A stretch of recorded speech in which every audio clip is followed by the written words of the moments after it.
Hello there, Badgers. Thanks for tuning in to another episode of our podcast. We really do appreciate all of you listening. So tonight, we probably should start with a bit of an apology, really. It's just Bledge and myself, Sam Cooper.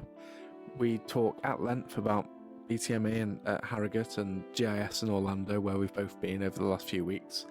But we also get slightly waylaid. I go on a rant about bunkers, and Bledge gets his Clegg hammer out at one point and starts hammering the floor of his office. So it's slightly different, but we hope you enjoy it, and we hope that you make it all the way through to the end. By all means, give us a bit of feedback. We love hearing from you. Ideas for future episodes, and yes, we've got some good ones lined up, but we always love to hear from you. You can find us on Instagram at Golf Badgers, but also I'm at Links from the Road, and Bledge is at James Bledge, or on Twitter. I think he's the same handle on there, and I'm at SD_Cooper. So we hope you make it all the way through without getting too bored, but thanks very much for listening. We really do appreciate it.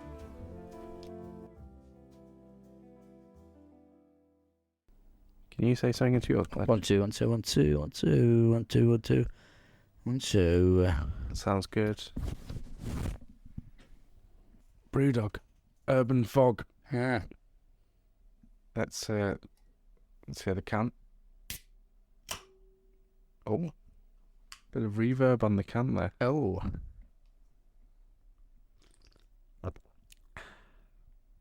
Verdict. That's nice. It's a strong one. Have you checked the 6.5? This week's podcast brought to you by Brewdog Urban Fog. It's a New England IPA, 6.5. Not going to make it to the end of the episode. Can't remember how to do an episode. It's been so long. I know it has been. Apologies for that. We've had in the reason for this episode is we're going to do a double on Harrogate, BTME, and the GIS, a golf industry show in Orlando, which me and the number one Badger both attended. We did. First time for me. Yeah, so we'll get cracking with that. But firstly, what have you been up to recently, Sam, in your work life, discounting England and America trips? Okay, so obviously they were 2 very full weeks, the fun weeks that we'll talk about. But then I basically got back off the plane from America, went straight up to Scotland for a week, which was nice. The weather behaved; it was beautiful. Mm-hmm. So I went to Carnoustie, played Panmure with John Mack from Wallasey, who was there kid. for our kid was there for. Shout out to John McLaughlin. Sorry, John. I apologise on Bledge's behalf, and all Scousers, in fact, for that terrible accent. But so went up, saw John there. He was doing a rainbow thing that they were putting on. Carnoustie, because 2 of my guys were at that as well. It was an educational event. Yep. Chris and Peter were there, weren't they? Yes, if they saw them. Yeah, look good. I mean, that golf course is just immaculate, absolutely immaculate. So if they're going to take it up to another level, then you've got to pull your finger out, mate. Yeah, I know. I'm trying. So they're putting a brand new Rainbird system in with MG Abbott. Yeah. I think I'm not sure, but they're doing the championship course this year, and maybe the Burnside the year after, and then. That's right. The third course after that. I think so. They're definitely doing the championship course at the moment. But it looked, it's amazing. I think from 2018 and the Open they had there, where obviously the fairways were rock hard, but the greens were a little softer, a little greener. They've done a lot of work. You'll know a lot better than me, but they've done a lot of work to change some of the grasses that they've got, clean this up a bit. And Sandy Reid informs me that it's the best change from. I think there was quite a lot of pull in them back in the day. I think that's why they were softer in 2018 as well. I mean, it was before I ever visited it, but Sandy. I mean, looking at the pure fescue now, I think up there possibly with a bit of bent in them, maybe. For me, Carnoustie and Portmarnock are just like. Feel free to shout at me and tell me I'm wrong. Messages on a postcard, but for me, they're 2 of the best. To my largely untrained eye. Port Rush for me was pretty. I think that was pretty epic when it came to the firmness composition. The firmness they can get now at Portmarnock, especially. Yeah, we need to go across there. This Dublin's my favourite city. Nice out in Malahide. Sandy Reid tells me that it's the best sword transformation that he's ever seen up there. So that's coming from him. That's pretty cool. So it must be pretty good. Yeah. So we're there. Caught up with our kid. Played Panmure as well. Have you played Panmure? Panmure's beautiful. Yeah, beautiful golf course. Stunning golf course. So especially the holes 5, 6 through to 14, just that's the spot. Reminds me of Formby a lot, sand Nice dunes pine with trees. pine trees rather than just heathland courses kind of by the sea. It's proper stuff. Great stretch of golfing land up there in Montefiore as well, and rolling straight into Montefiore, and of course the best golf of the lot is the army base next door that they just waste firing rifles. Oh right. Defending the country. Maybe that's not a waste. What is a good golf land? Oh, the Barry Budden. The Barry Budden is it's probably, if you took the 3 courses at Carnoustie, the 2 courses at Montefiore and Panmure, you could build 6 times that amount, I reckon. 5 or 6 times less amount. So what's that? 3, 6. So I think if you said you build 12 to 15 golf courses on the land that they have at the Barry Budden, I'd say, you could do that, and they'd all be extraordinary. But it's triple SI, it's owned by the army. Game over. Not going to happen. No. But, there are some places where you just think, God, there's some extraordinary land. That's one of them. The land at Muirfield that they have down. Yes. That they did. You can see from Gullen, it looks amazing. The one where they did the trade with Renaissance. Where else? There's some land next to Lemoy down in the Channel Isles, which is amazing. Durness. And the Cool Links that hasn't got off the ground yet is some of the best golf land I've seen. It's out there. It's just protected. Well, hopefully Chris Aspel can turn it into something one day. You never know. I don't think it's dead in the water yet. They've got something bubbling away. I've read online about. I saw they got the hotel community. permission the other day. Communities for cool, is it? Yep. Yeah. But Cool Links. If you get a Core Crenshaw golf course, in Scotland, would be awesome. I'd love to see a Core Crenshaw. Yeah, course and from my perspective on the greenkeeping side, someone like Chris Aspel building that and taking it on. He's had the time since the idea was conceived to now to study all sorts of construction landforms and put whatever he's learned into the what could be Cool Links too. Yeah, and he's doing some good work with Clyde Johnson at North Berwick at the moment, isn't he? Have you seen the bunker? Yes, it looks. Kyle, course manager, showed me when I seen him at Harrogate. It looked really cool. How much turf do you reckon's gone into that? Oh my God, I wouldn't even. I think it was bought in turf as well. I'm pretty sure it was bought in turf. Cheap. A very expensive way to do it, but I know that North Berwick don't have a turf nursery, so no. But you've got to do these things properly if you're got a site as historic as that. So excited to see that one. I guess it'd be sacrilege putting in anything else. Yeah, really. But it's. I talk about meeting Kyle at Harrogate. We could maybe start talking about what we got up to there. Get into it. So, from my point of view, it was quite exciting to kind of take you, or not take you, but spend time with you there. So, with you coming into this industry and needing to know and learn about our side of it, because I do believe that a good architect understands greenkeeping and you take more interest than anyone in the subject. And it was nice to just see you actually float about all the different stands, meeting different people, and I think you were fair content, weren't you, really? I thoroughly enjoyed it. A happy little badger. Yeah. Well, describe it. Describe it to the people. I'm sure there's plenty of people who go every year, but if they hadn't been before, how would you describe Harrogate? I went to Harrogate. My first boss, Keith, took me to Harrogate when I was 17, and my first memory of Harrogate is watching someone get run over in the street. But it's an amazing place, Harrogate. It's very high end pubs, high end restaurants, really nice bits to stay, bang in the middle of the country. Poshest Wetherspoons in the country. It is, yeah. And it's got, it's cheap Wetherspoons and so much variety. Everyone always talks about Wetherspoons. You would go in there and see all the greenkeepers. Everyone been there and a different vibe.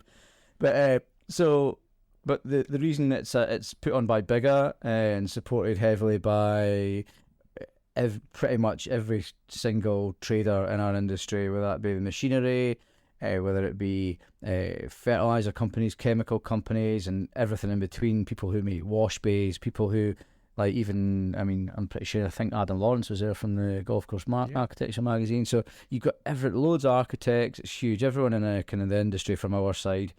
There's about 5 or 6 kind of wee halls that all link up together, and basically everyone goes there to look at all the latest stuff, network. But before that, Sammy Strutt puts on the Continue to Learn, which is from the Saturday, Sunday, Monday, Tuesday, is great, 4 days education, which is amazing. It's classes, it's seminars, it's like half-day classes, full-day classes on irrigation, design, construction, every bit of chemistry, every bit of biology. Architecture, yes. Do you know who did the architecture one? James Edwards was going to do it, wasn't he? We met up with James at GIS, but I don't think he can make Harrogate. But I think he normally does. He said he's been every year. We went to an architecture one in the afternoon, didn't we? We went to a question and answer session which Strutty was involved in. It was good. But yeah, I mean, it really is incredible, and like hats off to Bigger for the amount of effort they put into it. It's one of the highlights of my year. It's like my Christmas. I never look forward to Christmas, but I always look forward to Harrogate. No, I didn't really get it beforehand because, in my old life, there were trade shows and things. I used to do property stuff, most people know. But, there wasn't the community, there wasn't the excitement. I mean, we met up with likes of Ali Morrison, who'd gone on a train from Durness. Well, train from Inverness, I guess. What time do they leave with Scrooge and the guys? First thing in the morning. First light. I think they met us about 4 o'clock in the afternoon or whatever, so 12 hours, probably. Yeah, so they've come far and wide to come and meet up in the annual pilgrimage. It is, and we all meet up in Wetherspoons and at night and chew the fat, and it's great. I mean, for me, I always see the boys that I used to work with in Sweden and Norway, and you literally see them once a year, but we all know what each other's up to. And we parked the Badger Mobile outside the Majestic Hotel. We've still got some more of those to come out for reasons, logistics and travelling and everything. I've been slacking a little bit, Bledge. Hope you'll forgive me. We're going to get back on it now. The Badger's going to get his edit and shoot. Well, I'm back home now. This is it, no excuses. But we've got 2 more to release from the Harrogate show. Yeah, we did a great one of the guys from Hailing, didn't we? Yeah, the 2 boys from Hailing was superb. That was brilliant. Yeah, it was really good. And Dan Lightfoot as well from Syngenta. Yeah. That was a really good one. And we had a fun one as well, which I need to work out the edit with Scott and Grant. From Scott from Dornoch and Grant from Ladybank. You need to maybe edit that a little bit. So I think it might be about 3 minutes by the time I've edited out all of the. It was good fun though, and that's what it's all about. We want to kind of show everyone the personalities we've got in this industry, and there's some brilliant guys, and it's good to get them all in one place like it was there, and it was cool to see the graphics that you made for the Badger Mobile. Yeah, Mrs. C surpassed herself, kitting it out and making an effort. Got to represent. Got to get the badges. Got to put the best foot forward. On tour, and I stayed in 3 different hotels that week, and we had a picture outside the Fat Badger as well. Yeah, the Fat Badger, appropriately named on. But the show itself, from a machinery Badger point of view, I really enjoyed a lot of the new machines that are out. Particularly the Jacobson are bringing out a new electric ferry mower, which I thought was pretty cool. That's a first. Jacobson seem to be coming back on the market with new stuff. Toro and John Deere have really dominated for years, but Jacobson have always been kind of they're more locally in the background. Sorry, are they locally based? Ipswich, yeah. So the factory's in Ipswich, and they actually, you'd be surprised at some of the golf courses that use. Do they do Jacobson. Augusta, yeah. That's pretty good. Sunningdale buy a lot of Jacobson stuff. But yeah, I think it was really cool actually to see. Electric vehicles. It's happening, isn't it? It is, yeah, definitely. It was great to see actually, because the electric stuff, the GPS stuff, and the things that the agricultural that was striking for me. Like, I hadn't quite appreciated how much of this stuff is developed for agriculture, and then obviously then try and get another eke this a bit more out of the R&D and apply some of the stuff, Mhm. whether it be chemicals, feeds, whatever, or whether it be the machinery, Mhm. and take those same things for the agriculture industry, which of course is absolutely vast, Mhm. and then apply them to golf. Which is actually pretty straightforward. It's the same.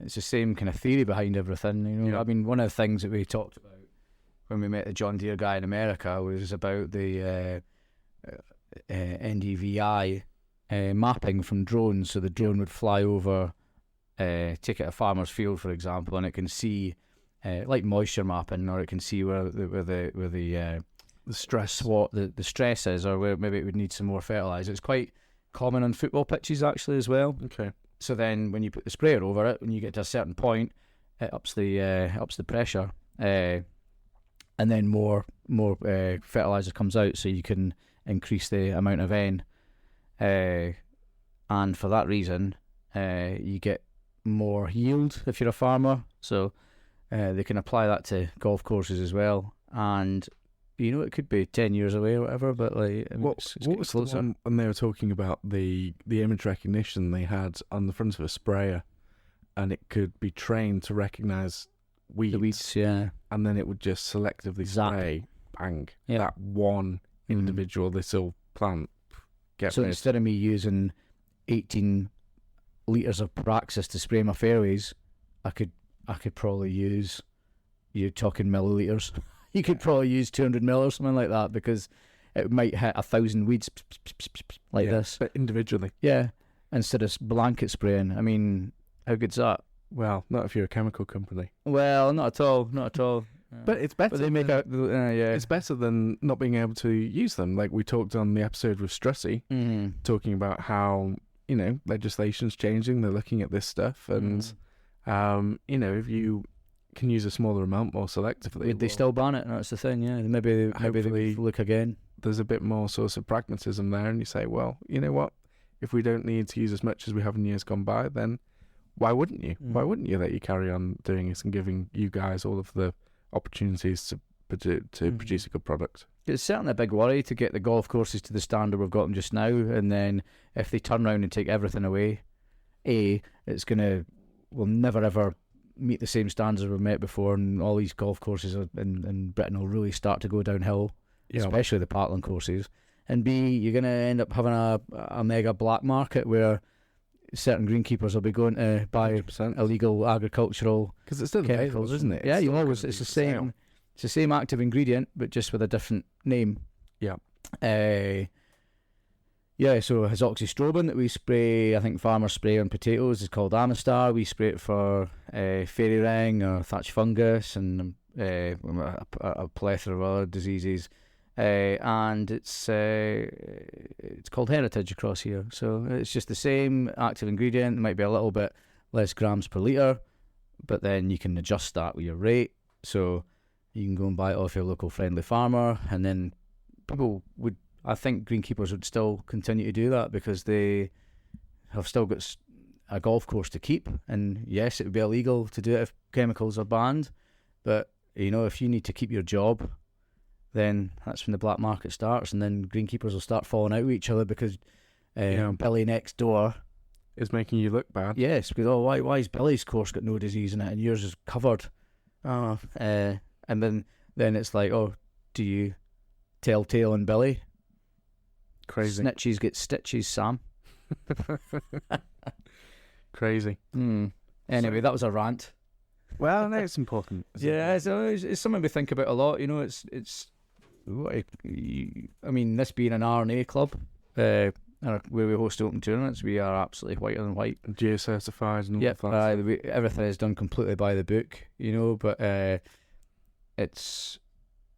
I mean, we do get disease, it happens, and we just have to kind of... I got a little bit of fusarium there just before Christmas, which I hated, but it's grown out now. A couple of sleepless nights and just 2 or 3 of the greens in selected areas, but anyway. So when you're going there, Bledge, what are you on the lookout for? Are you there just to see old friends, or are you there because you are interested in the new products that are coming up, machinery, everything else, or is it a bit of everything? A bit of everything, exactly that. love seeing my friends. I love the networking, but I always do education, so I'll always do seminars. We went to a really good morning breakfast club with Sandy Reid and Richard Windows. I had a big crowd actually, and it was interesting for me to go to that because I guess this time next year it'll be me and Ali Beggs that'll be doing it. And I mean, there must have been 100 odd people at that. So for those who don't know, Sandy is what's his official title? Because he's in charge of all of them. Emperor of Greens. I don't know. In the Kingdom of Fife. Yes, so he's the main man at St Andrews Links, so he looks after all 7 courses. Gordon McKee couldn't make it; he was on holiday, so I guess Gordon would have been doing it. Course. Yeah, Gordon's in charge of the course, so yeah, so he probably would have been up there with Sandy as well. And then Richard Windows used to be SCRI, I guess. Yeah, so now he's RNA, so he's the agronomist. He's the main championship agronomist. And then Ali Beggs is he's mine because he's Royal Liverpool through and through. So we get him, and I'm not sure if he maybe does Birkdale as well. I don't know, but well, geographically it's yeah, it makes especially with sustainability. Well, hopefully we'll be able to ask him soon. Yeah, we're annoying him to come on the podcast, badgering him. Yeah, badgering him. I didn't want to use that. It's too lazy, that isn't it? But yeah, so exactly that, and also we did a talk this year. We did. So myself, you, Ali Beggs, and my first assistant, Chris Trimble, did a talk, and you started it off with? Yeah, so I talked about the history of Hoylake. So I fished through my various hats and put on my Hoylake hat and bored everyone senseless about. I think everyone was pretty engaged. I thought it was very interesting. Well, yeah, the good thing is we've got some interesting things that have happened here, and I like talking about them. So I started off, and then you followed up. I followed with what we've been doing up until this point with the open infrastructure and all the planning that goes into it, and the agronomy side of it. And then Ali. Yeah, and then Mr. Beggs came on, talked some reminiscences from 2014, the year he was captain, and he handed Rory McIlroy the claret jug, which is quite cool. Not many people can say they've handed Rory McIlroy a claret jug. So that was great. And then Chris spoke really well. He also talked about the new pathway. Well. Yep. Yeah, the new pathway. Charlie said Mr. Beggs was instrumental, really. In certainly instrumental in the vision of it and the concept, and then interesting to see, because I was on Green Committee at the time when we put it through and built it, and the detail then with Martin Ewart sort of getting the detail of the whole, and he talked a bit about that. So interesting, because it's undoubtedly going to play an enormous role in the championship upcoming. The biggest, yeah. The biggest talking point of the whole week, without a doubt. Undoubtedly. So it was interesting to sort of get Ali's perspective on that as well. And then Chris talked really well about. Yeah, Chris spoke about how we have transformed the Muni range tee into hopefully a first class range tee for the Open. Yeah. And what we've done to it, and it was just pure agronomy, that one. And you were waiting for the question from the audience of, why did you do all that? Why didn't you just relay it up and relay it? Yeah. Well, I mean, there was quite a few reasons for that. I think timing was one as well. You know, we've got a sward there that's already kind of established and firm. And if you're putting bottom turf in, the amount of work you've got to do to get it as firm as your fairways on your course, with a turf that's been grown in the space of a year with a thick woody matted thatch layer, different kind. It wouldn't be pretty. I don't think exactly the. Do you know? I seen Rory McIlroy at the Open this year. He wasn't complaining. He commented on the fact that there was an area that they were practicing off beside of the tee that was turfed a year previous, and he said that if these wedges went like 5 yards further, and it felt totally different. And Sandy was like, "Oh yeah, that's because that was turfed a year before." But I mean, this year or last year at St Andrews, they must have broken the Clegg hammer if they put them on the fairways. There were 100 and I think there's somewhere about 170 or 180. I thought the greens were 50. I thought the greens were approaching that. They must have been. The greens were 150. So the fairways could have been upwards of that, you know. So 200. one thing. There you go. Danger of alienating part of the audience there. Some of the nice comments we've had on the podcast. Like I try and learn a lot about the greenkeeping side of things, and we've just then whistled on about Clegg hammer and gravities and firmness. For the people who don't know, and if you do, please zone out for 2 minutes. What are we talking about there, Bledge? What's a Clegg hammer? Well, I'm actually gonna. This is gonna be quite interesting, Sam, because whilst you keep talking, I'm gonna get the Clegg hammer out and I'm gonna Clegg the office floor. This works great on a podcast, doesn't it? This might end up getting cut. Might. Will end up getting cut. However, there it is. Clegg hammer. So there you go. 2 foot high, yellow thing. And you basically drop a hammer? Yes, it's a decelerometer, so it's measuring how fast it stops. So what are we guessing? The office floor is? 220. Oh, that's I think 280. Here we go. 1, 2, 3. Wow, you've done that before. 284. 284. So there you go. So a concrete slab floor with a bit of cheapo square carpet. Carpet tiles on is 284. But effectively, what do they aim for an Open Championship? Above 120? 120 to 140, I think. And they call that firm. Yeah, So St Andrews is super firm. So effectively, all you're measuring is the ability of a ball to stop when it pitches. And the higher the number, the firmer it is. The firmer it is, the harder it is to control where your ball ends up. And that's with my architecture hat on, that is key. We can talk about width and angles and interaction between pin positions and bunkers or edges of greens. But fundamentally, if your greens are clegging at 90, does not make one blind bit of difference, because it doesn't matter where you're coming in from.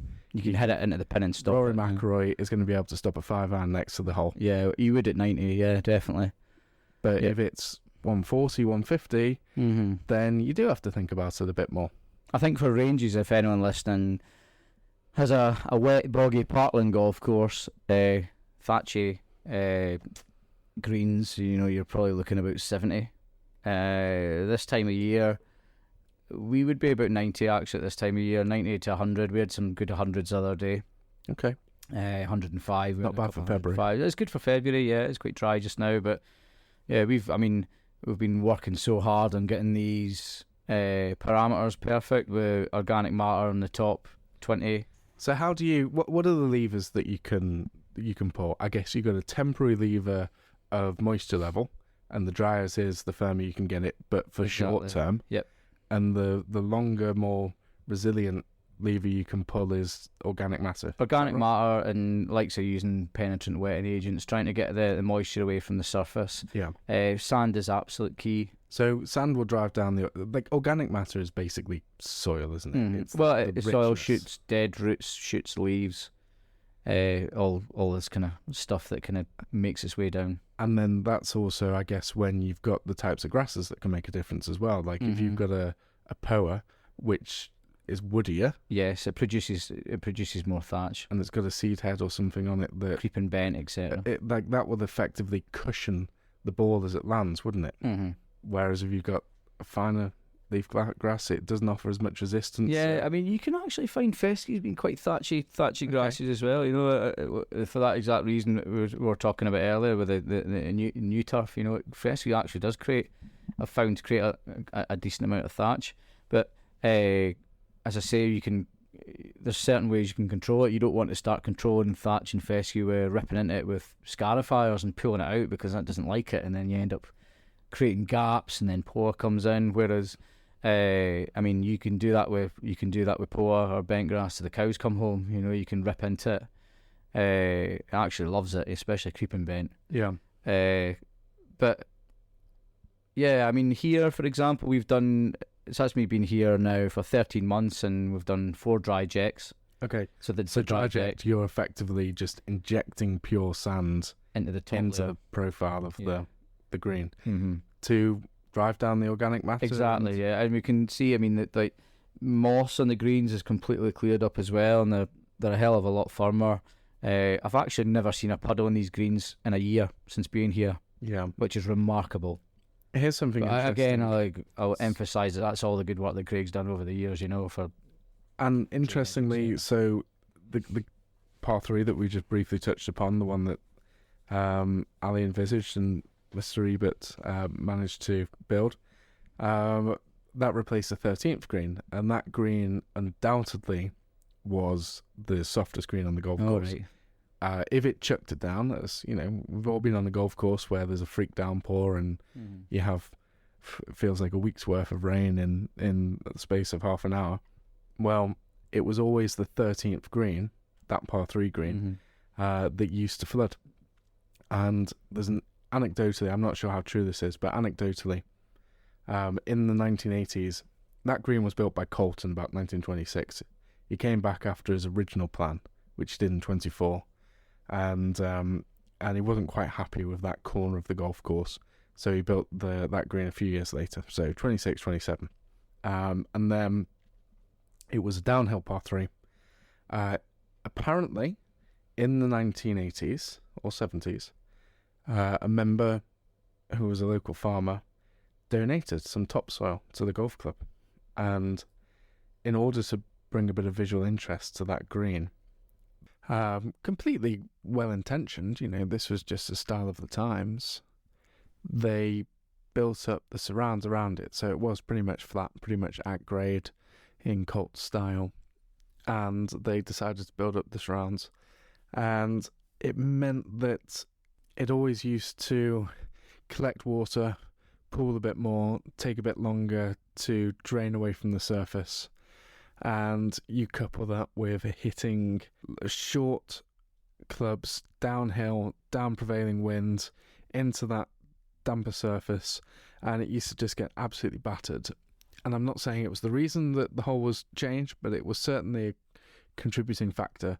Was one of the weaker greens on the golf course. But we've digressed enormously there, Bledge. So why don't we talk about Harrogate and BTME again? They had an award. Jim Croxton had an award for best stand at Harrogate. What was your favourite stand that you can remember? That was good. The one that won, that will, spoiler alert. Best stand, Barrenbrook. But we've got to say it in a Scottish accent. Barrenbrook. It's Dutch, so you say it in the Dutch accent. Barrenbrook.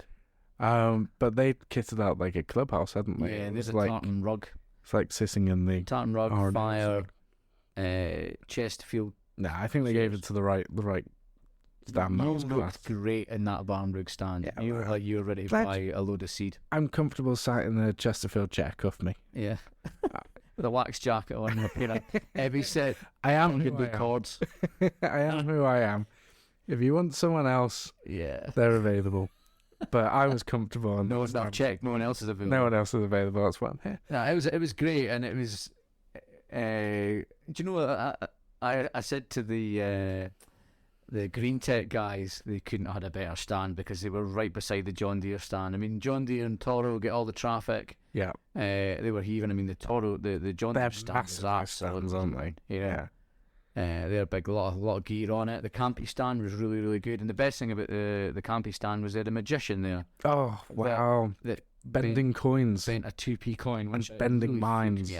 How did that happen? I don't know. How can he bend a coin? I don't know. I think it was witchcraft. It was a legit coin because I put it in my hand. It was a 2p piece. I watched my hand close with the 2p. There was no sleight of hand because I watched my hand close. Yeah. I was fixated on that. And I held it there for 10 seconds as he did his witchcraft, and I opened it up and it was completely bent. Was that better than Craven? Nah, Craven's awesome. Craven's still my favourite. Has Craven ever bent a 2p coin? I bet you Craven could. And we'll know if he does listen to the podcast because he'll text me and let me know if he can bend a 2p coin. I'm sure he could. I watched him hypnotise a girl in the King's Head once and gave her the one-touch orgasm. Well, I'm going to obviously take that out of the podcast now. That needs to stay. We've inadvertently got Craven arrested. Damn a deal. So, yeah, let's What did you get out of it then? Tell me, what did you get out of Harrogate? People. Mm. Like, that's why I like it. I think I'm quite passionate about this stuff because I have a genuine interest in it. I don't think you go and live in a van for 2 years without really actually quite liking golf, and that's me. The people that I met, that's undoubtedly the highlight, but that's always the highlight. Whether it's golf courses I'm visiting, if I'm playing with someone interesting, I will remember that 10 times over even the course itself. And certainly how I played, that's the people and the golf courses for me are what's exciting, and the golf itself is very much tertiary. And the people couldn't get better at Harrogate, really. And the people at Harrogate were lovely, but like you say, to the guys from the far northwest of Scotland to the southeast, Ben and Greg and the guys down from Kent, the full country was represented. So number one, that was great. What else did I take away? Rob, my new mate Rob Hoekstra from Harrogate in Holland. You and him had a bromance. And it continued in America, which was beautiful to see. So Rob, if you're listening, I miss you. 6'8" Dutch. Yeah, actually to off too, which is really funny. No, I've got a great picture of Rob and Danny, who I used to work with at Deal, who now works at Canterbury. He's a deputy at Canterbury, and Danny is 5'1". Oh no, or something like that. And Rob is 6'8", and I've got a picture of him standing at the bar together. 6'8". It's absolutely brilliant. He's a big guy. I think he probably is. He won't be far off. Yeah, he can't be. To be honest, he's a big chap, very nice chap. And yeah, so to be honest, I know this will sound a bit ridiculous, but I probably enjoyed just meeting people, chatting to people, in Wetherspoons as much as I did in the. You learn a lot in Wetherspoons. People laugh it off, but it's true because that's what you talk about. You don't go in there to talk about what everyone's other interests are. No, you talk about everyone's there has got a common interest, and unashamedly happy to talk about it as well. It's not like you have to be embarrassed that you really like greenkeeping or architecture or whatever else. Like everyone there does. So that's the great thing about it, I thought. But like you say, it was interesting talking at the Continue to Learn stuff. I don't do a great deal of public speaking or anything, but it was interesting. Architects are becoming more and more prevalent in our industry. You see, in America, the receptions were hundreds of them there. Yeah, and it's great to see more of you guys at things like Continue to Learn and Harrogate, because we work with you a lot, and it's very important that you guys understand our side of the industry, and there's a good bond, and it's good to see you guys kicking about. 100%, and it's quite interesting actually. This past week, I've been dotting all around Scotland. It's amazing how much you sort of do to make golf courses more interesting, and one of the things that we're doing quite a bit of actually is getting rid of bunkers and things like that on golf courses, especially inland. A few places I've been this year, and wet heavy soils, importing sand at £55 a tonne or whatever it is now, bunker liners, drainage, all of that stuff, and really they didn't have the budget or the staff or the resources to maintain that. And we're a big believer at CDP in one well-placed bunker is worth 10 thrown in ad hoc. There's so many bunkers that used to be in place to catch the good golfers when they only hit the ball 220 yards. Well, they're only catching the average shot to the average golfer. So do they really need to be there? And the golfer who hits the ball 280 yards through the air has zero hazards because they're flying over all of the old hazards. So I think there's a trend nowadays, for me, really good architecture, actually rationalising that stuff. And that works with you guys on your side of the industry, because how much of your time goes into bunkers? The majority. I did a study years ago down at Deal when we had the Tough Keeper software when we kept a diary and it counted up how many hours you did bunkers, and it was a ridiculous percentage. And time, cost, one of the things that They also look really messy very fast. Yeah. Within the first 2 hours of a tournament, they're wrecked, and your golf course looks terrible. Wallasey, they don't have a turf nursery. I sat down with our kid and worked out how much time he spends working on them, how much cost it takes to it eats up with turf, buying in turf, and John was blown away actually when you actually quantify it and say, well, this is, if you work out the hours spent, quantify that, how much it costs to buy the turf in, the regularity that you do it, then this is how much you spend every single year just to look exactly the same as you do right now. And Wallasey is not a poor club by any stretch of the imagination. It's not a wealthy club, but in the grand scheme of things, it's topper. It's closer to the top than it is to the middle, even in terms of revenues and amount they can spend on the golf course. And as a chunk of the budget going into that, it just makes you think. I'm not anti-bunkers, far from it, but when it is a big part of your resources and what you have available, you got to make sure that they're in the right place, and you got to make sure that they're working for you. Because if they're not, then you're just throwing money down the drain every single year. The dream is a bunkerless golf course. Well, and they exist. Brief anecdote, we've gone completely off track, but it's funny. There's a golf course in North Wales called Bull Bay, and it's an old Herbert Fowler golf course. It's beautiful. Bull Bay or Ball Bay? Bull Bay. Ball. So Bull Bay was built by the Marquess of Anglesey. So the Marquess of Anglesey had two estates. He had his one on Anglesey, and he had one on Cannock Chase in Staffordshire called Beau Desert. Beautiful wilderness. And he decided that he was going to build a couple of golf courses, one on each. So he was a member of Wharton Heath, and obviously Herbert Fowler had built Wharton Heath. And he said, well, let's get this Herbert Fowler bloke up and give him free rein, go riding off on his horse, as Mr. Fowler used to do, and pick the best sites and route a golf course. So he built Beau Desert, and he built Bull Bay within a couple of years of one another. And Bull Bay is on brilliant land. It's extreme. It's not links, but it's free draining. It's rocky, and he built some glorious holes there. I remember walking around with the general manager there, and we're going round, and he said, "What do you think of this?" And I said, "Well, that bunker can't be original. There's not a chance that bunker's original." A few holes later, there's not a chance Herbert Fowler built that bunker there either. We got round, and there weren't many bunkers on the golf course, like less than a dozen, probably 11 or 12. There were plenty of bunkerless holes out there, but when there were bunkers, you just thought, that's a bit. And I asked him about this, and the next day gave me a call, and he says, "Sam, I spoke to so-and-so. He's been a member here for 70 years. He's in his 80s. He's been playing golf here forever." And he said, in the 1970s, 1980s, they started a scratch league, and they'd start playing golf against the other courses in the area. And they didn't have a single bunker on the golf course.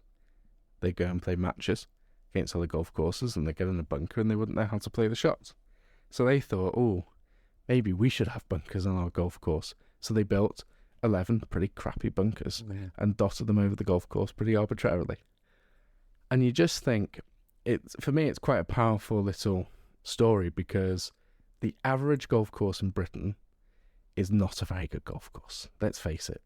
It's heavy soils. It's lacking in. It probably wasn't designed by anyone half decent, and it's under-resourced.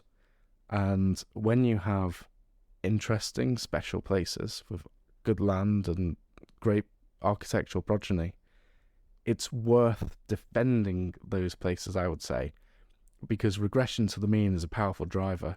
And if you go and play matches against very average golf courses and you say, these guys have got bunkers and we haven't got any bunkers, rather than someone saying, no, you don't have bunkers because the landscape is there and the design doesn't need them. They went, we don't have bunkers. Maybe that means that we're inferior to this place. We better put some in. And it's funny how golf courses develop and evolve over time, and it's not always for it's not always because they're improving. It's not always for architectural reasons. It's probably not always for better maintenance reasons for you guys. Things sometimes just happen, and these are evolving living organisms that have been around for over 100 years through different financial climates and through wars and through recessions and through countless green committees. And sometimes they are the way they are, and it's the old frog in the hot water thing. If it changes gradually every single day, something changes but you never notice it, well, all of a sudden 20 years have passed and the golf course has changed, and it's not always for the better. But you're absolutely spot on, Bledge. There are some great bunkerless golf courses out there. Berkhamsted doesn't have any bunkers, and Sheep Ranch? Yeah, Sheep Ranch, because that was a design intent, wasn't it? Because it was so windy, they thought they'd do it without.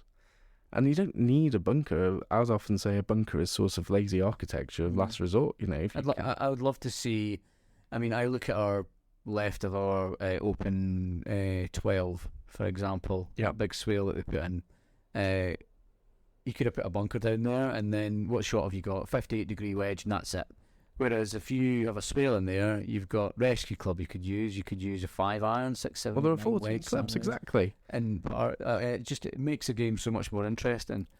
And for the 15, 16, 20, 30, whatever handicap golfer, if they're down there, they can get their putter out. They can knock it up to the middle of the green. They can play the shots.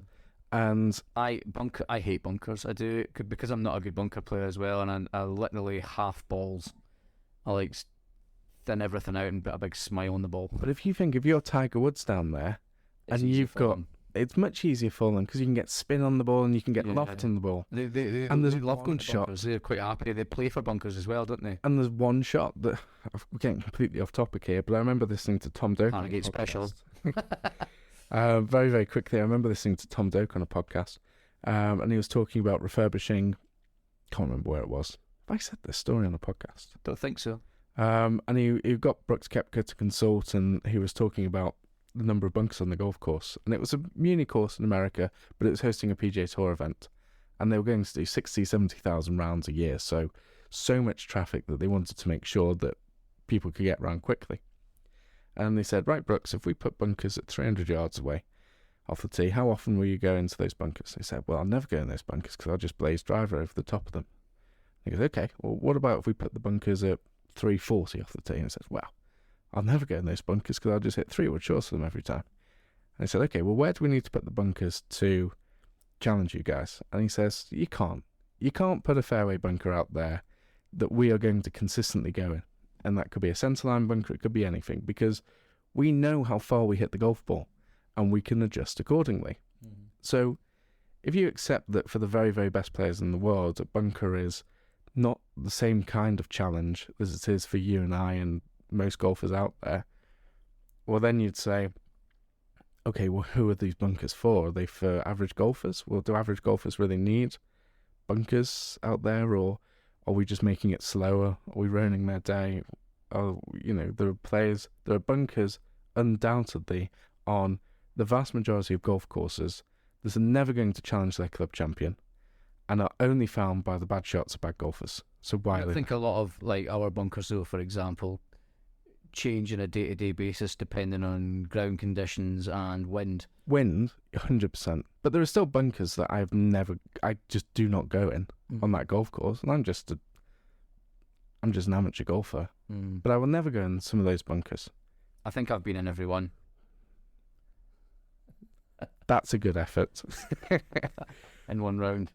But we've digressed enormously. Yeah, I get it, though. I get it. It's a bane of mine as well. I mean, I think every greenkeeper would tell you the same, actually. Bunkers, it's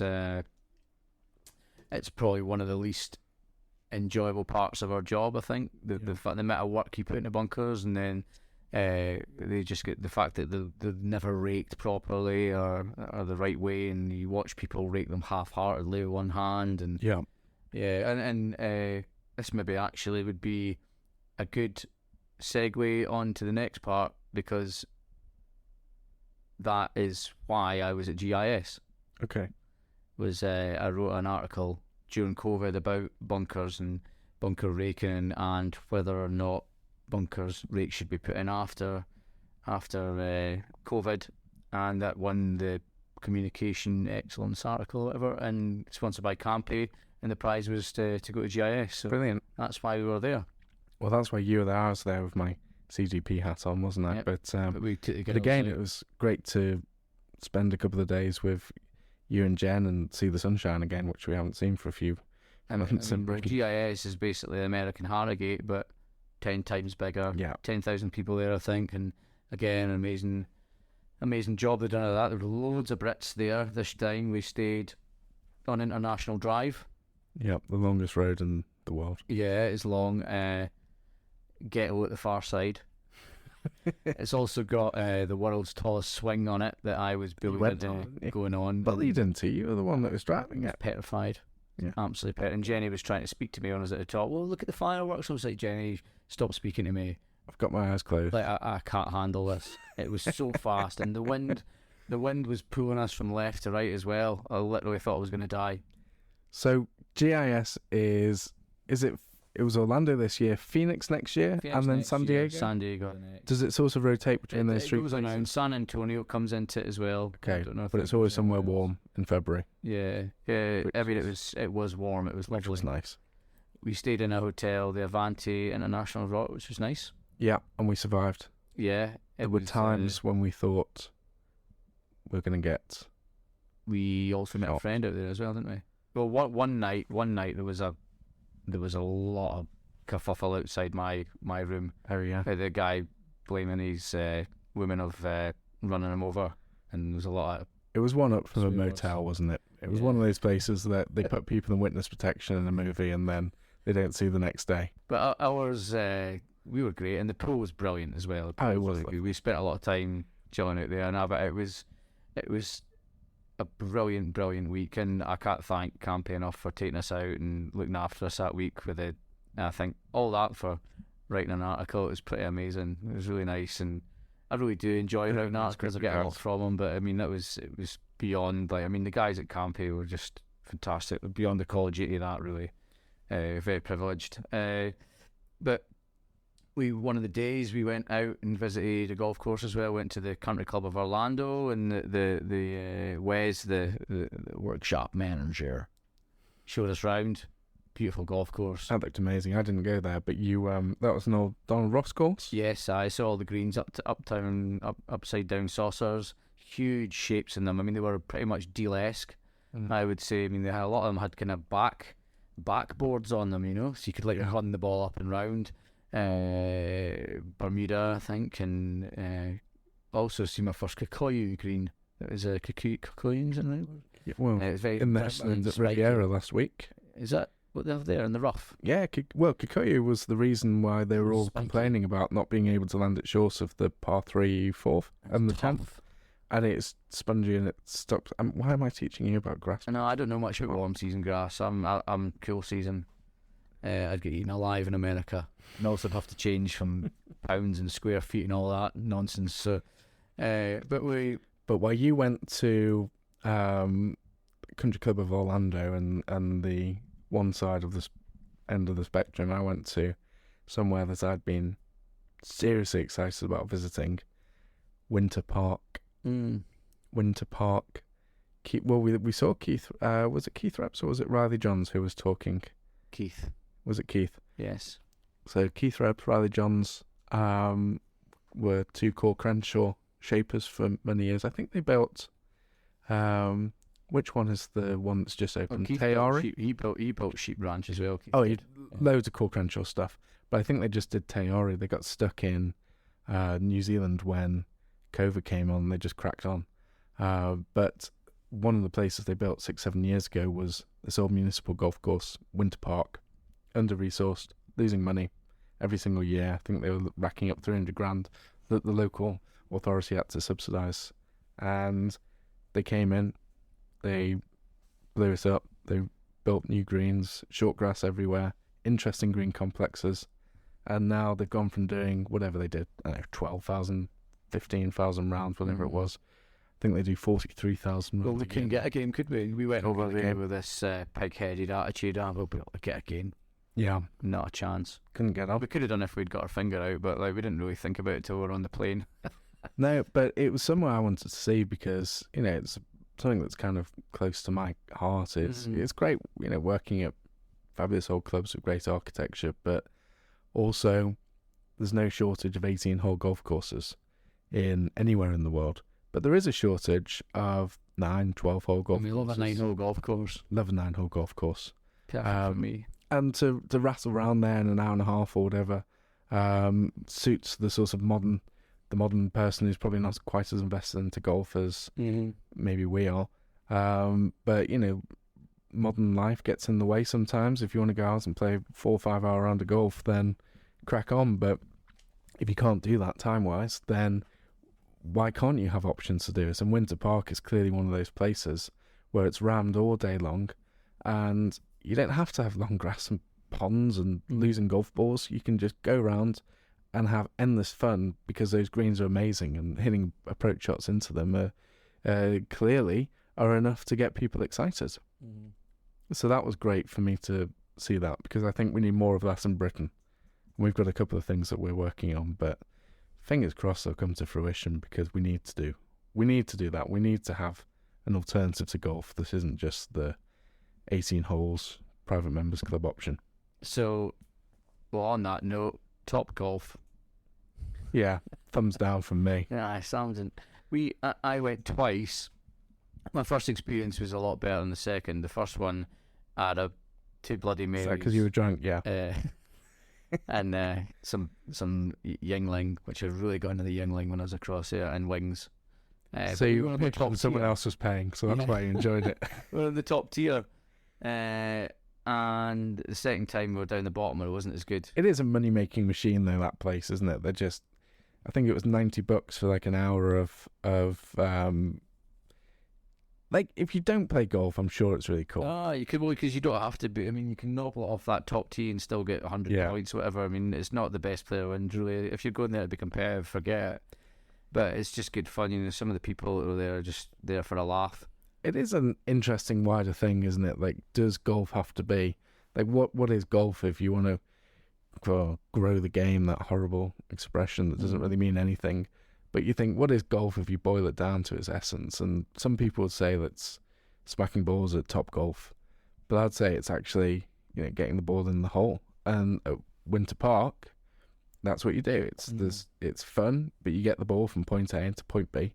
And you've got to work out how to do it, and it's not just hitting shots. Like, if you distill football down to its essence, and you said, right, you're a kid and you've got half a dozen of your mates, and you want to just have a little game of football, basic football, what do you do? Well, you throw your school bag or your hoodies down and jumpers for goalposts. Yeah, exactly. But you have you kick the ball with your mates, and you play a micro version of football, and you score a goal. You don't just stand in a field and kick a football 40 yards away from you and then run and get it and kick it the other direction. But that's what golf on a range is, isn't it? It's not about hitting the shots. It's about just good. It was good for an experience. It was fun. It was fun. I'm glad we did. I didn't. I'm giving it a not enjoy it. It was good fun. Really good. Yeah. So what else were your memories of GIS and how it compared to Harrogate? Well, it is like Harrogate in steroids, The scale was enormous, wasn't it? There was dogs there. The geese dogs. The geese dogs, they were amazing. You could win a dog, which is really cool. I met Joe Gallotti. Your hero. What I meet for ages. Proper podcaster. Brilliant. A real podcaster. If anyone wants a proper podcast to listen to the Talking Greenkeeper, Joe Gallotti. Endorsed. I think that was super. The social side was great. The receptions we went to at night, the Aquatrolls reception was first class. Yeah, we went to Pop Stroke. That was fun, wasn't it? Good putting course, 36 holes. Tiger Woods design, but you're not convinced Tiger Woods. I'm not sure he even set foot in the property. Of course he did. It's Tiger Woods. They had good wings there, and I actually worked out what I'm destined to be good at life. The cornhole. Cornhole. I am brilliant at cornhole. New niche sport for you. You got pumped at cornhole. I was talking. And then we went to basketball, which was good. We went to watch Orlando Magic versus Miami Heat, which I really enjoyed. Not something you can do in Harrogate. Went to Epcot Centre, which was good, but queues were just a nightmare. I went back with Harriet to Disney and it was completely different. Getting the lightning lanes sorted. God, that was unmanageable, wasn't it? Yeah, it was a long, like a 2.5 hour queue for a 3-minute ride is just not good. But it was a great experience, and I really enjoyed. We met up with Graham Beat, Port Ross Coast manager, the night after at Disney Springs, which is more our bar, food and drink. And also, just before getting the plane back, Jen and I went on the helicopter ride up and down International Drive and up International 4. But one thing that blew my mind about Orlando was Interstate 4, which was right beside our hotel. Yeah. 8 lanes of traffic, rammed, 2 o'clock in the morning, 4 o'clock in the morning, which was when I was waking waking up. People there, aren't there? All night, all day, constantly. Yeah. And I came away from America thinking, God, we're certified here. We try and electric everything. We do recycling. We're trying to be sustainable with our sand. We're trying low fertilizer inputs. We're doing low chemicals. And then America is nuts with traffic. Yeah. There's... You know what? I actually said that to Harris as well. It's a bit depressing at times, isn't it? It's like, why are we bothering? Exactly. That's why I know it's not the attitude we should have. Is like, what's the point? We do make a difference, and we make a difference to our little part of the world. You can sleep at night knowing that you have tried, and it's someone else that's not saying they're ruining it for us. It's how are you ever going to get stopped that? But that is wild how many cars scale of consumption, and big cars and big gas guzzling cars and aeroplanes everywhere. I'll tell you what I found interesting. Remember when we were stood we went to the Aquatrol stand and you were looking at some of the products on the wall, and it's like all the Paraconstrictor and all that. Brilliant name for Polar Constrictor. Paraconstrictor, isn't that the best name? Well, for products? Aquatrols for me have always just been wetting agents. Never known them to have chemicals. But the different things that they have available in America that you don't have access to, that looked like it was a completely different world of stuff available to those guys. Yeah, well, they had chemicals that dealt with fairy ring. I mean, a lot of these American supers are doing bi-weekly fungicide applications. You didn't sneak any in your carry-on No. on the way home. Imagine that. I did think about bringing our friend home though, and when we were in the queue to security, I said to Jenny, I says, look, I've brought him, he's in the suitcase, and she went mental. She was, you better not have done. If this suitcase gets taken off the plane because you've tried to bring a bloody grasshopper home, then...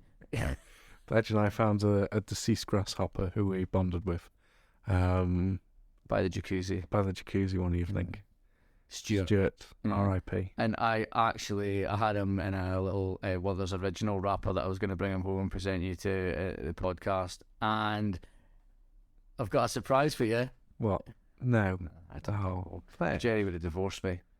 Yeah, but at least we would have had Stuart. I know. I just had this fear of him showing up in the X-ray machine, and then the plane not leaving because I tried to bring I've overthought that. COVID-22. You and your airport anxiety. I don't know. I'm not a good person to go on holiday with at all. But yeah, I had a fantastic time. You know, January, start of February was amazing.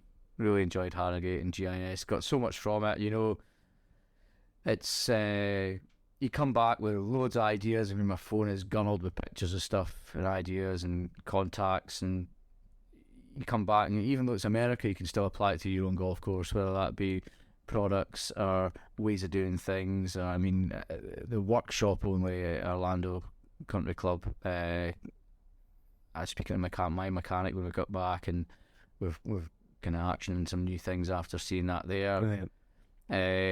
And it just gives you a kick up the backside, to be honest, when you see how well they do things, and you think, oh God, this is an open golf course. We should be the very best. But there's sometimes we fall short on things, so it's a good reminder to kind of sort it out. Can I ask you something from the greenkeeping side of things, Bledge? So one thing that struck me in Orlando versus Harrogate is, I've gotten to know plenty of course managers, greenkeepers, and great. The thing that struck me in America is how culturally different they were. Like not everyone, but almost everyone was wearing like blue blazer, beige chinos, and a tie. And the difference between a superintendent at someone getting paid $500,000 or whatever they get paid at the top places, and in Britain where it's just more normal guys, as I call them, normal guys. The level of professionalism over there really sort of struck out. Stands out, definitely. Did you notice that? Oh, I have done for years. Yeah, I mean, the Americans go to top colleges. The Ohio State, the Rutgers. They go to really, really good universities, and I mean, it's a big old country. Of course it is. Compared to our wee Britain. I still think we do decent. There's other areas where we could do better in, but I mean, you're right. It completely is. It's phenomenal. I mean, American supers get paid a lot of money. These guys work hard. Like they work a lot of hours. Yeah, a lot of hours, and they don't get as many holidays as we get.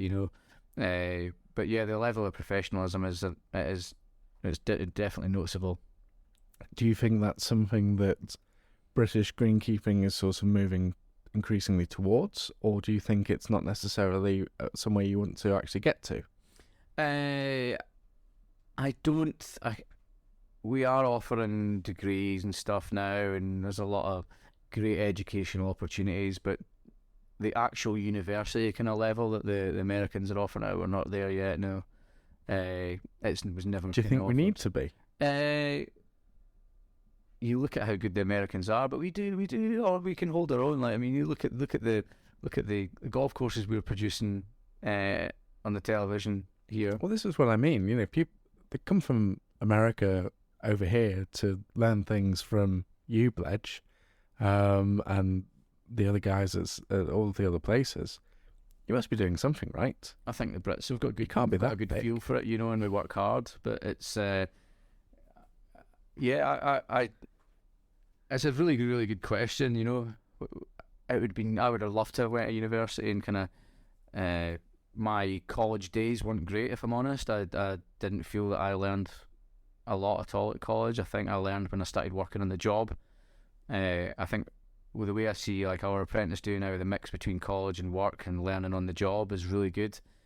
But yeah, I know a lot of guys have taken a lot from him. You look at Dan Lightfoot, what he's learned from all his in Lee Strutt. They've done really well. But I think it's a good blend of both. It's a very difficult question to answer, because I mean, would you ever fill classes at a university in Britain when we are just now really struggling to employ greenkeepers, struggling to staff people? How can we make that sustainable to keep a college making enough money to keep the door open every year? Do you think you need to do that to drive wages and remuneration across the industry there, and try and bridge that gap between what they're expecting and what's currently on offer? Well, the wages in America are so high because look at what they pay for membership. I mean, these American courses are like our top courses in Britain. Of course, like everything over there is there's a gulf price wise and expectation wise, but still, I kind of liken it, and look, maybe I'm miles off the mark, so tell me if I'm being an idiot, but I do notice in Britain, when you used to go to the sheds when I were a lad, and it was a bit more, not at Hoylake, but generally, because I've always been interested in this stuff, and it's a bit like when you went to get your car serviced at a garage, and the blokes with the oil stains and things, and it was a little more like that, whereas now it's you plug your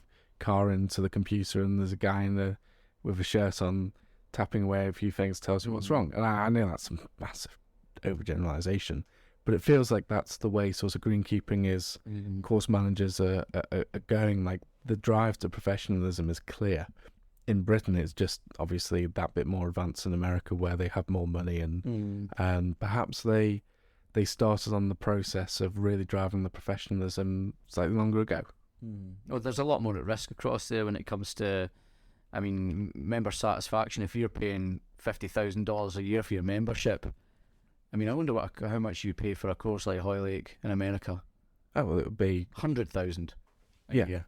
Well, there are places and it's £250,000 joining fee and I mean, $10,000 a month. Whereas the membership fee here is actually very reasonable.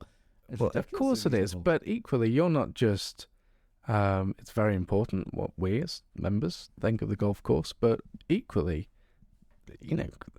how much revenue does the Open Championship generate? Yeah, it's probably a 9-figure event. You can't get away with doing a crap job on that, mate. You've got to. The pressure to deliver an Open Championship has got to be at least comparable to some wealthy blokes in America. It's just you say that I should be paid the same as the top. Well, obviously not you particularly, but some of the other guys. Yeah, it's America's just it's nuts when it comes to that. There's more money. I mean, it's difficult to get into these top golf clubs as well. I mean, it's impossible. It is culturally different sport, isn't it? It's kind of like the difference, I think, between Scotland and England. Like, Scotland and England have a different golfing culture, and England to America is it's kind of like the same thing but times 10. Like it is the preserve of the wealthy, and that's why, to go back to what I said at the start of the American part of it, why places like Winter Park are so important and so special, because just as there's no competition, or there is endless competition for 18-hole private clubs in England, well, God, there absolutely is in America as well. So somewhere that's a bit different and bucks a trend and is maintained by, I think they've got 4 guys at Winter Park, but that's 4 guys. Okay, it's 9 holes, but 42,000 rounds a year, busy, loved. It's probably somewhat comparable to Britain in terms of the conditioning out there. It wasn't absolutely manicured to an inch of its life, but it was brilliant, and clearly there is an appetite and there is a demand for that. Yeah, it's a big money game out there, definitely. As you could see at that show, that would have cost a bit of money to put on. But I mean, you look at the machinery that we looked at. I did find it funny, the John Deere on one side and the Toro stand on the other side of the hall. And it was almost like they were staring each other down the course, trying to outdo one another. I know, yeah. But the good thing about these guys is always very respectful about each other. It's funny, they're good. You don't really, you know that any time they try and kind of badmouth a machine or whatever, they'll be shot down. So what else did you take away, Bledge, as a difference between Harrogate and GIS? I wish I could have done more of the education. We just kind of arrived a couple of days too late. But they've got some really fun events that I'd love to have seen. I remember a couple of years ago seeing Matthew Gurley do the spin the wheel. It was like the Wheel of Fortune. He used to pull that, and it was like a debate, and it was great because they had like 5 superintendents up on the stage, and that was a bit of fun. It's just high octane, and I think you were never bored for a second. No. You're not at Harrogate either, but for me it was super stimulating, and I just didn't want it to end most of the time. It was really good. So we're back home now, and we're recording this towards whenever it is, end of February, and we are on the run-in now to a big week in July. So have you got, are you happy?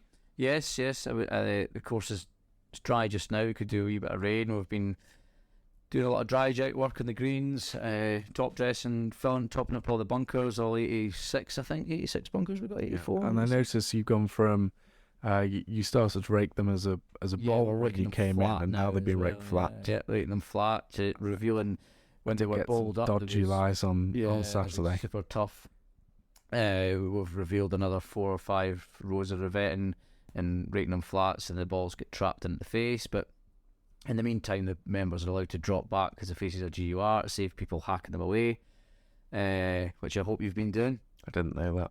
You didn't know that? No, sorry. Oh, God. You've not ruined any of my faces, have you? Of course not. You don't hit it in bunkers, though, you said. I don't hit it in fairway bunkers. And Plenty of green time. yeah, everything else is just waiting for a little bit of growth, a little bit of fertiliser to go down this week. There's some iron in it. Yeah, snagging work and getting spectator walkways cut in before the Skylarks nest in April. But yeah, happy team. We've got 12 members of staff now, and I'm just ready to do interviews for weekday guys to come in and rate bunkers and stuff. So Exciting. yeah, all the open teams in place. Yeah, it's super. We're good to go for that. All the sponsorship for the clothing is great. Courtesy ICL, Syngenta and Aitkins, which is really nice of them to do that. And we've got all the bunker bins in place for people to stay in. And I just need to find myself a DJ for the final night party, which Bledge Fest. it's so far going to be me. So it's going to be a night of prog rock, metal, punk, hardcore, and everything in between. Amazing. Well, I think we covered Harrogate, GIS, and a few other things besides their Bledge. So I guess we should leave it at it and let these guys carry on with their lives. So if you have made it all the way through this episode, thanks for listening. It's a long one this week. It's a long one. Gee. But we've got some good ones lined up, like we mentioned, and a few more besides. So hopefully between now over the spring and coming up to the big event, we've got some exciting people to bring your way. And as I say, thank you very much indeed for listening. We'll see you next time. See you next time.